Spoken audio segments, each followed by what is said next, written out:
Hi,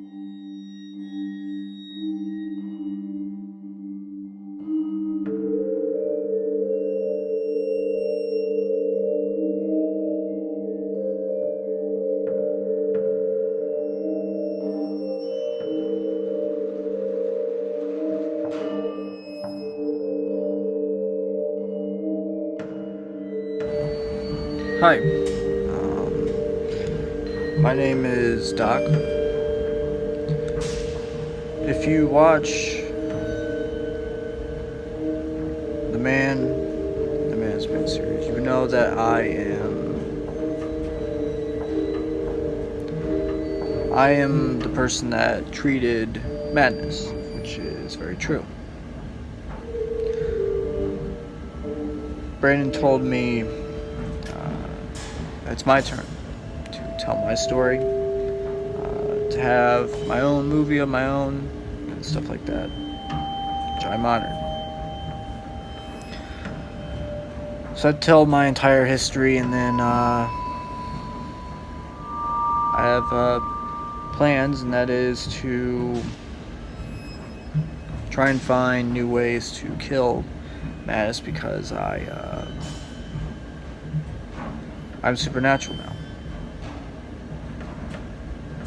I'm not gonna try and kill madness this time. I'm gonna wait. I'm gonna make sure that when I find that, I'm only going to test some things out. This movie, or whatever you want to call it, this is just for me to tell my history, show you a little bit what's been going on since I turned supernatural, and then talk to Mike and everybody about what I can do to possibly stop madness, at least for a little while. So I have lived in this town my entire life. So I became a doctor in 1970. It is now 2034, almost 2035. Actually, it is 2035 now. It's January 2035. I think everybody has that problem when it's the start of a new year. You still think it's the previous year. So it's been 65 years. People still call me Doc, but I haven't been a doctor in a very, very, very long time.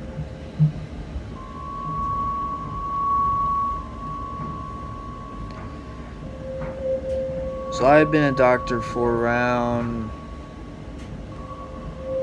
14 years. When this patient came in, he was only 10 years old, and he was brought in because the system back then for asylums was terrible. I would never call them patients, I would just call them human beings. Because I hated the system. But it was the place where I was going to make my most money. It was very hard for me when I first started. So I needed the money, so I worked there. But for my first 10 years, I was working at a hospital and all that stuff. But then it started to get very hard. So I went to the asylum. So this human being comes in, just this kid, and he talked to me at first. He said that his parents didn't care about him and all that stuff. He was sent here because of that, because back then you could just, in asylums at their worst, you could just send people to asylum if you didn't like them. Unfortunately, it happened to a majority of women, but it happened to kids too. And it was heartbreaking. It was very heartbreaking. So the first 4 years, 3-4 years, we talked, but then all of a sudden he just stopped talking. After 2 or 3 years, he just stopped talking. And we would only communicate by notes and like colorings and stuff. And as long as I was a doctor there, I never gave anybody what they didn't need. I made sure I talked to everybody. I made sure that they were cool and all that stuff. I made sure that it was the best home that they could have. Because unfortunately, once you got into the asylum, getting out was a hell of a lot harder than going in. Hell of a lot harder. It was almost impossible. Even if we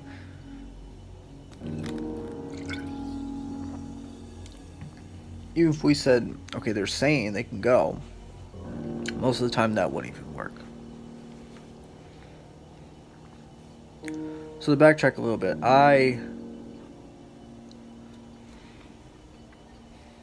living in this town before,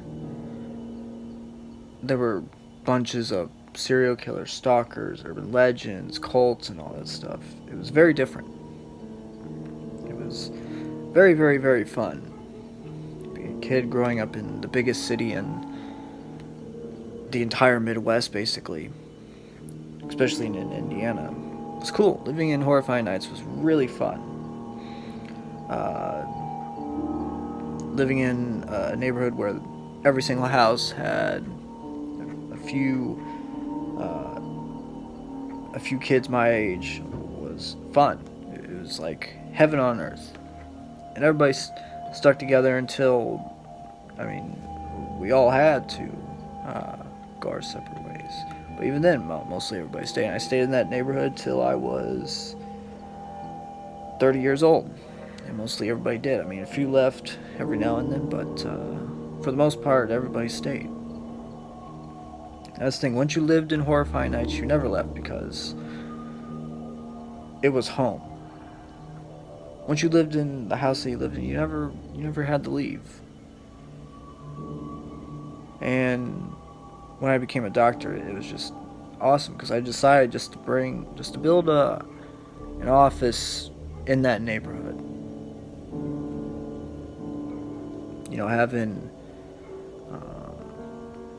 Having a wife, having 2 kids of my own. Unfortunately, all of them have passed, unfortunately. But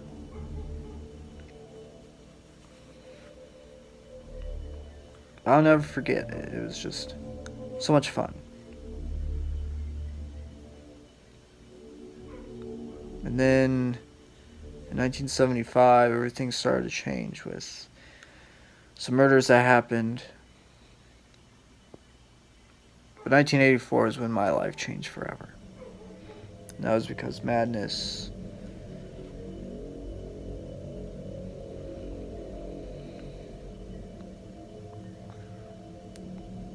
everyone calls madness because he lived in an asylum. I call him madness because the look in his eyes, when I first saw him that first time, I knew that at some point this kid was going to do something. Escape. Somehow, some way he was going to get out of here. I don't know when, I don't know how, but he's going to get out of here. But we began this friendship. He was the only person that ever conversed to me. He was the only person that gave me conversations. Anytime a nurse came in or something like that, he would just stop talking. And he was the only one that sent me notes. Well, you fast forward to 1992, and you already know the story. Gives me a note. Tells me I'm going to escape. He was 18. He had just turned 18, and he said, "I'm going to escape. If you let me go, I won't kill 8, 10, 12 people. I'll only kill like 2 or 3." So I let him escape.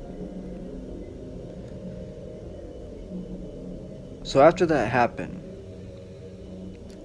I stuck around in the asylum for another 2 years. 1994, I officially left. I went back to. I also actually created my own office, and for 10 to 13 years, I continued being a doctor. And then I officially just left. I couldn't handle it anymore because every single day, and the other doctor is here. He worked with me the last year at the asylum, and then went with me to the office itself. And him and I both knew that we couldn't do this forever. So by the time I retired from doctor's, I had already been doing it for 37 years. And even though I left the main part of the city that I had been most accustomed to for the first time ever. I never left that part of the city, but I had to. I had to get away. But here's the thing. I've never told anybody this, and I'm going to tell you guys now for the first time ever.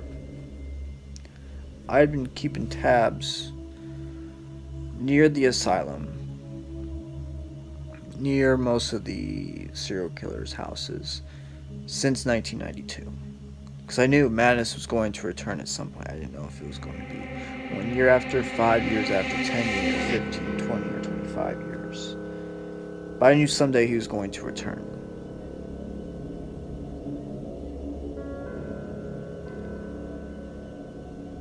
I kept tabs on the man. I kept tabs on Shadow, because I knew that Shadow was real. This entire time, I knew that he was real. I knew every single thing that has ever been named in this neighborhood was real.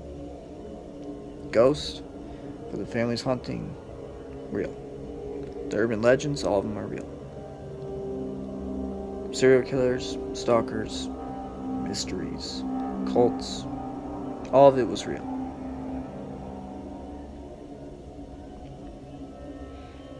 And obviously by the year 2000, basically the city started to change to what we know today. Now, obviously today, it's completely different. Now, the population is starting to go up. At its lowest a few years ago, it was only 650,000. Now, imagine 650,000 in the biggest city in the Midwest. There's so much space. People don't know what to do with it. Now it's creeping up to almost 2 million. So it's starting to go up and all that stuff. People are starting to come back because I think people are starting to realize that why leave? This is the cheapest place, one of the cheapest places in the United States to live. And Horrifying Nights, even with all the serial killers and stuff, is still a great place to live. You just have to know people to make sure that you're going to be safe. So I've been keeping tabs for the better part of 43 years now. And when Madness returned in 2017, it's been every single year since then, I knew by the time we got to 2030, I knew I had to come in and say no. I have to help out. So, you guys may know it as Season 3. For me, it's 2030. I came in and started helping Nick, Toby, Brandon, Tim, sometimes even the man himself. Started helping all these people because I know that they needed it. And now the other doctor is here now. He's starting to help out a little bit more. And I don't know what to feel. I mean, So you fast forward 4 years later. Mike, the drug guy, comes up to me and says, I have an idea. Do you want to be supernatural? And I'm like, sure. If this makes me have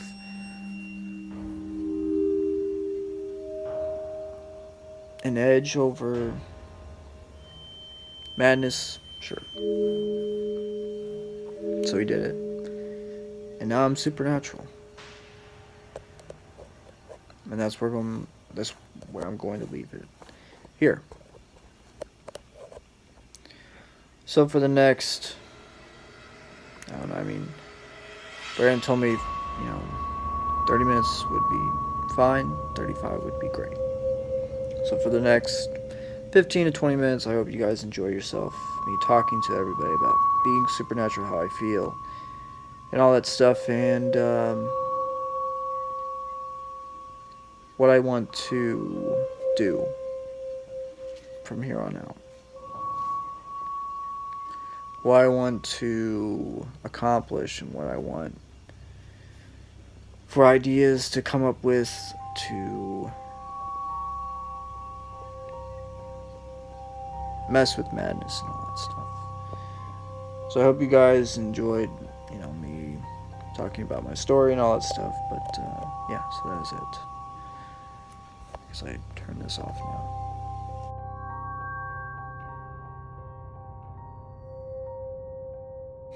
Doc, how are you feeling?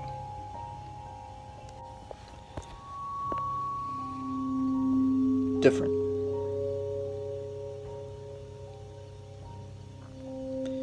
I feel like I'm happy that I'm supernatural because now I can absolutely help.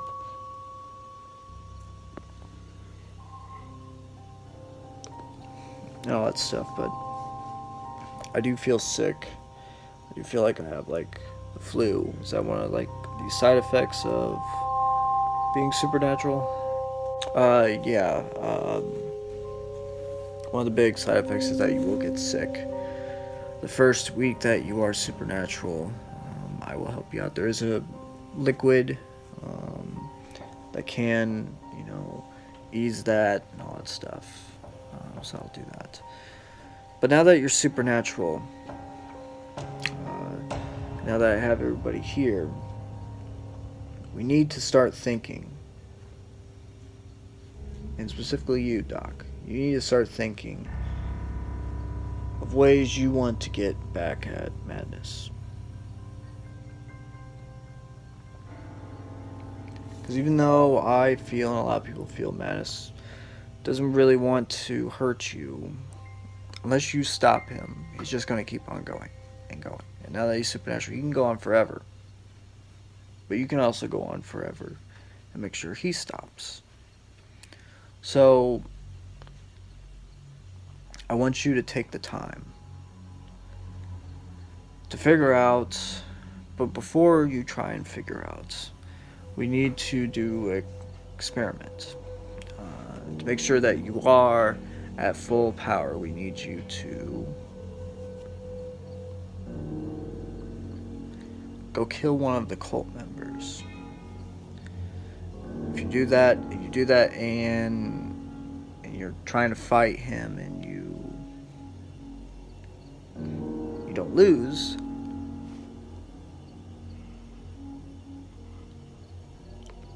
then we know that it's working. And we know that you are supernatural now. Because obviously if you lose, then obviously maybe it's having an adverse effect and maybe you're not fully supernatural yet. So we need you to do that first. Kill one. If you can kill 2 of the cult members, then that'd be great. Number 8's not Notebook Man's. He's on our side now, so number 8's. Okay? Alright. Do you want me to go now? Alright. Yeah, just give me a minute.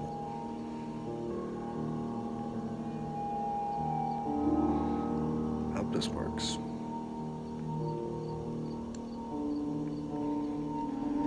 Because I want to finish this a lot more sooner than later.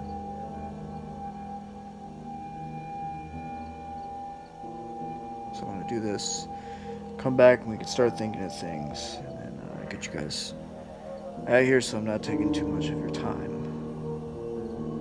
So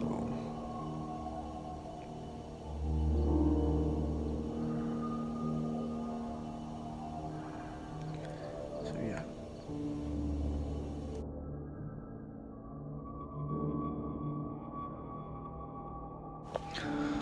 Well, where's number 8? Well, I just need to tell him about a new plan that I thought of. Well, did you get the black liquid and stuff like that? Alright, good. Yeah, I already got the green liquid. And number 8 already has well, he already has somebody need extra. Alright, do we need any refills on that? Alright, well, I'll do that. Doc. Doesn't see you here. Why are you here in our leader's house? Are you dumb being here alone? Because you do realize we have powers that recognize if anybody else is here, right? Why are you here alone? You're a human, you have no powers that we have. So it's impossible for you to beat us unless you want to die. Which if you do that, this is going to be a lot easier for us. Us 3 are going to kill you in a very, very, very fast. We won't even break a sweat. So, tell me, why the hell are you here? Simple. I'm here to kill each and every one of you. And you 3 may laugh, haha. But I'm serious. You'd be pretty surprised about how easy it's gonna be for me to kill each and every one of you.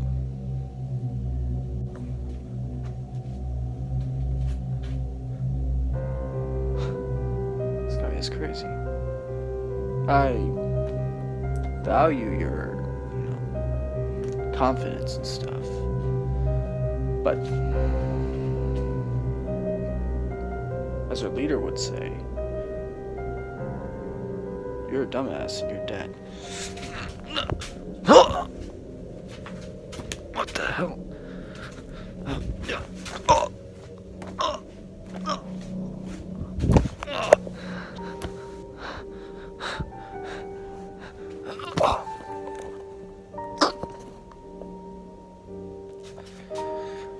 How the hell did you do that?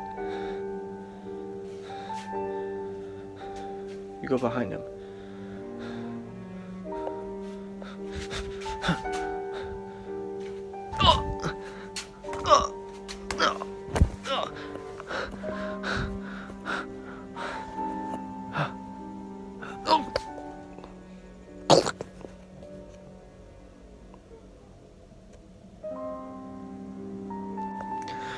It's very simple.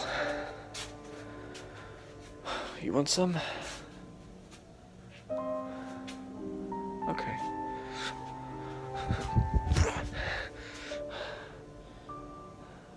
How about this?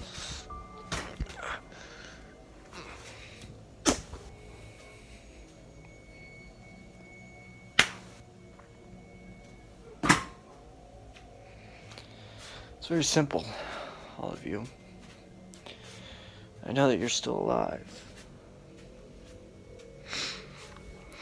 but you're not going to be able to tell number 8 this at all. I'm supernatural now. Not only that, but Mike, you may know him better as the drug guy, gave me something to make me a little bit more powerful. And I know how to use those powers, so I'm full supernatural now. But you won't be able to tell him that. So, goodbye.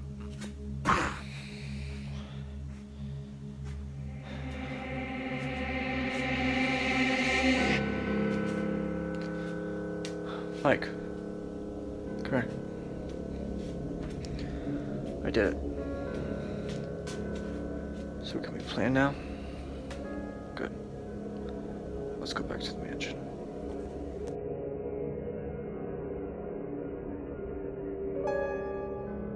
Alright guys, so good news.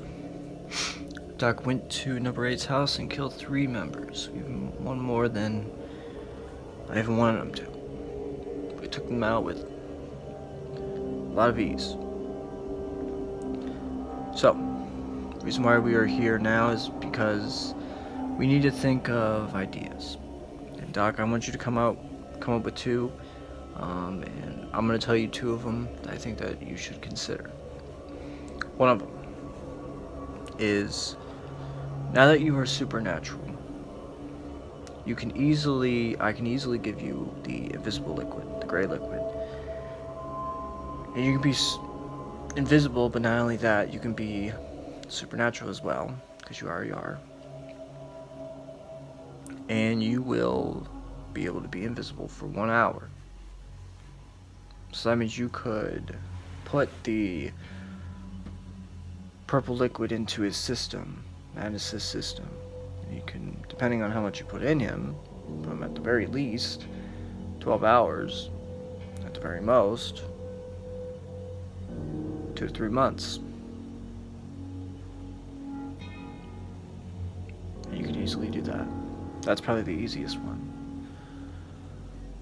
The only bad thing is that you would have to make sure that he doesn't notice that you are there, because even though you are invisible, he can still hit you. Number 2, the thing that I had an idea was you simply fight him. See who comes out on top. Because obviously you guys aren't going to die from just fighting. But you can see who comes out on top, and if you win, you could pass them out that way. So do you have any other ideas? Yeah, on the way here, I thought of an idea where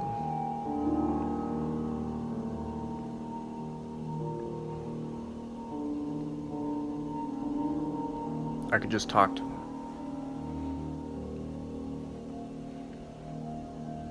And then, while talking, put something in him, the purple liquid, with maybe something else.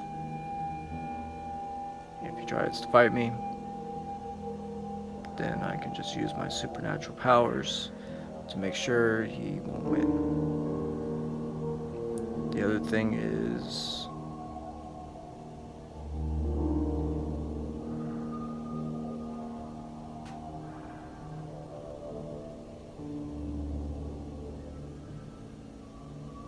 I could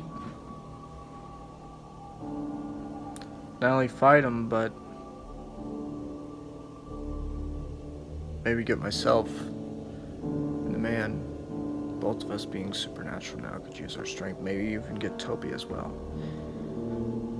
And just overpower him. Make sure that he gets passed out.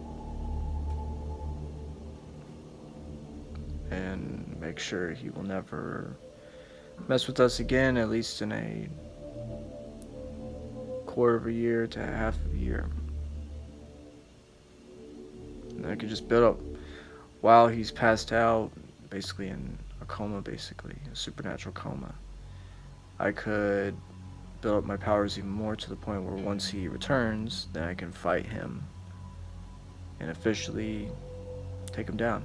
Maybe pass him out for another year, and every single time, longer and longer and longer. That's what I'm thinking. So I think I'm going to do that. That and the talking, and going from there. So that's it, guys. I think this is a good way to end it. You guys hear my story, you guys see me use my supernatural powers. You guys see me do a plan.